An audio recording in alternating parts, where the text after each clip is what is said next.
Hola, buenas tardes doctor y queridos compañeros. Nosotros vamos a presentarles el tema de tan tan tan la medicina. Desde la Edad Media hasta la Edad Moderna. Los integrantes de nuestro equipo son Hugo Gabriel Armas Zúñiga, ¡bravo! María Fernanda Pérez González, Walner Ismael Castro Garduza, Mayra Guadalupe Arriola Rivera y por último, Santiago González Hinojosa. Vamos a comenzar mencionando eh, que la cultura griega, en el ámbito de la medicina, principalmente lo que es medicina y sanidad antes de Galeno, tiene influencia aparte de tres culturas adyacentes, vaya, no contemporáneas. ¿Sí? Esas son por parte de Grecia, de Egipto y de Etruria. O sea, estas tres culturas tuvieron como que un impacto significativo en las prácticas médicas que se desarrollaron posteriormente en lo que es en Roma. Pues estas tres culturas tuvieron participación, vaya, en lo que Roma retomó como ideas, ideales en cuanto a prácticas médicas. Como parte de la influencia griega, pues tomaron muchísimos conocimientos por parte de la escuela hipocrática y bueno, todas estas son enseñanzas, vaya, de Hipócrates. Los romanos pues también adoptaron como característica, pero que pertenecía principalmente a los griegos y que luego retomaron los romanos, pues la teoría de los cuatro humores, lo de que la salud se basaba en el equilibrio entre la sangre, la flema, la bilis amarilla y la bilis negra, vaya. Retomando lo dicho antes, eh, hay otras dos culturas que vamos a mencionar. Estas son por parte de Egipto y Etruria, ¿sí? Los egipcios y los etruscos tuvieron gran influencia en dos características muy importantes. Principalmente la observación y la trata de enfermedades. La observación, que caracterizaba principalmente a los egipcios, ya que ellos fueron pioneros en lo que eran las prácticas de cirugía y pioneros también en lo que serán las especialidades.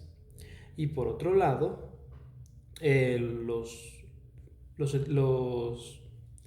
etruscas, que se caracterizaban por el uso de hierbas y plantas medicinales para la trata de enfermedades.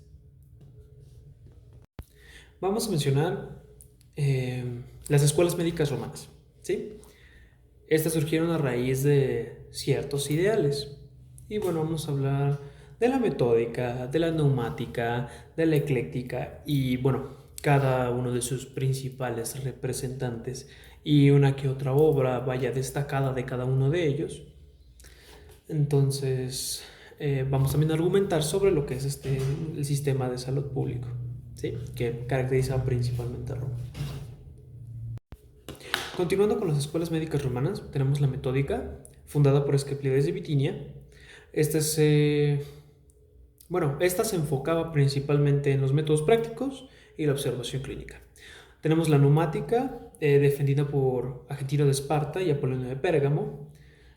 Consideraba, bueno, como característica principal, vaya, pues consideraba el neuma como el espíritu vital, esencial de la vida. Ese estaba en constante, como que, conflicto con la ecléctica. Y bueno, la ecléctica representada por figuras como Rufo de Feso, Areteo de Capadocia, tenía distintos enfoques, pero entre ellos, como característica principal, vaya, que era propia de Areteo de Capadocia, más bien obra que este mismo realizó, pues fue la exploración del pulso y el estudio de enfermedades agudas y crónicas.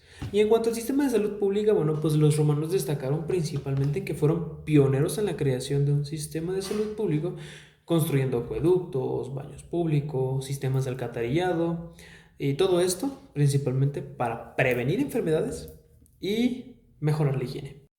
Tenemos también figuras muy destacadas en cuanto a lo que eran las escuelas romanas. Pues tenemos como Aulus Cornelius de Celsus, que bueno, este escribió una enciclopedia médica sobre tratamientos y prácticas propias de los griegos, como el uso de baños de vapor, dietas específicas para diversas enfermedades. También tenemos a Scorpionus Largus, conocido por su trabajo, compuesto por la introducción a la farmacología, bueno, lo que eran hierbas medicinales y sus recomendaciones para tratar, como por ejemplo la artritis y mordeduras de serpiente. Y por consiguiente, Soronus de Feso. Este fue pionero autor, vaya, de textos sobre ginecología y obstetricia, proporcionando guías detalladas para lo que eran las comadronas y las enfermeras. Con esto concluimos este segmento de medicina y sanidad, propias de Roma, vaya, antes de Galeno.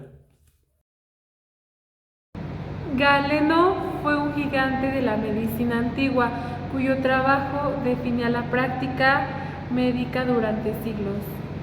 Él adoptó y expandió la teoría de los 4 humores de Hipócrates, que postulaba que la salud del cuerpo dependía del equilibrio de 4 líquidos corporales: sangre, bilis amarilla, bilis negra y flemas.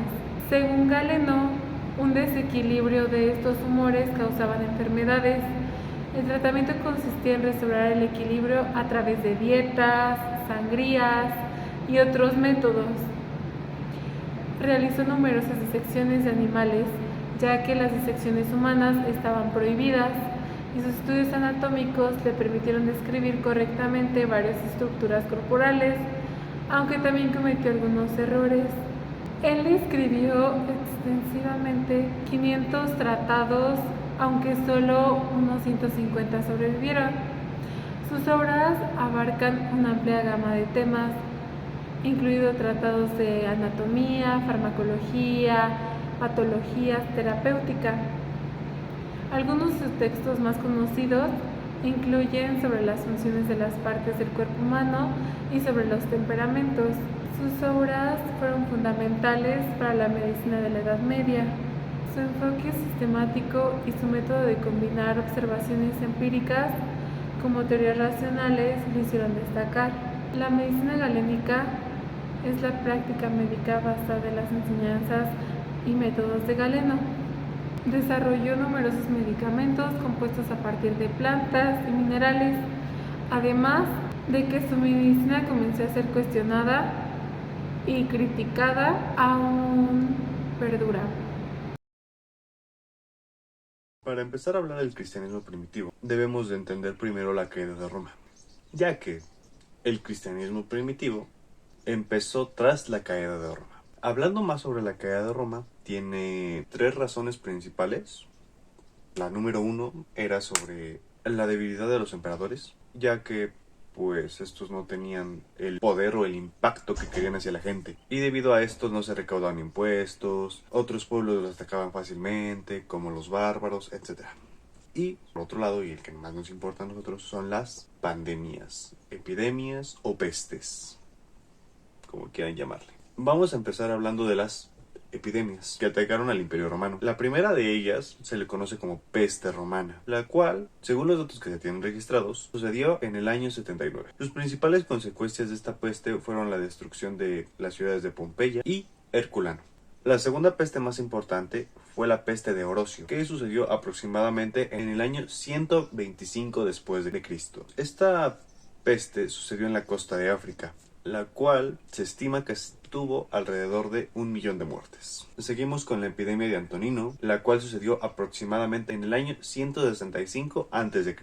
Esta pandemia, se supone, no se sabe bien qué enfermedad estaba atacando, pero se dice que era la peste bubónica, la cual tuvo varios millones de muertes. Tenemos la pestilencia de Cipriano, la cual fue más o menos en el año 251 a 266 después de Cristo, y aquí la enfermedad principal era de viruela. Y más o menos en el año 312 después de Cristo, el Imperio Romano sufre una epidemia de viruela. Es una de las principales causas de la caída del Imperio Romano. Tenemos que el Imperio Romano en sus mejores años abarcaba un gran territorio, como aquí podemos ver en la imagen, que abarcaba desde casi la mitad de toda Europa hasta Mesopotamia e incluso hasta las costas de África. Pero debido a la pandemia y muchas otras cosas, varios pueblos empezaron a invadir y a quitarles territorio, al igual que varios de los habitantes de este imperio se rebelaban contra ellos. Y aquí es donde entra el cristianismo. Y ya que los que predicaban el cristianismo decían que estas pandemias eran un castigo divino, y al decir esto florecían el miedo a las personas.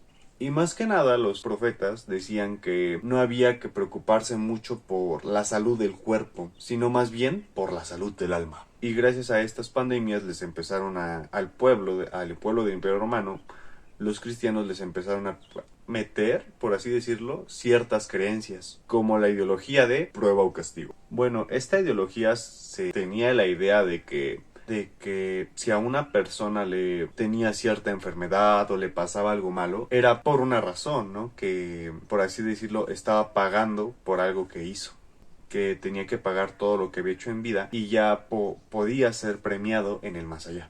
Otra de las ideas que se popularizaron en estos tiempos fue la de dar gracias a Dios, que, por así decirlo, esta idea tenía facultades curativas, que por rezarle a ciertos santos, por monarcas, sacerdotes o nobles, Dios te iba a ayudar a curar tus heridas, tanto del alma como del cuerpo. Y algo que también fue muy malo fue que los cristianos no tenían como ese hábito de higiene que sabemos tenía el Imperio Romano, ya que estos decían que tener relaciones sexuales, los cristianos decían que tener relaciones sexuales era un pecado, y se quitaron varias prácticas de higiene que tenían los romanos a causa de los cristianos.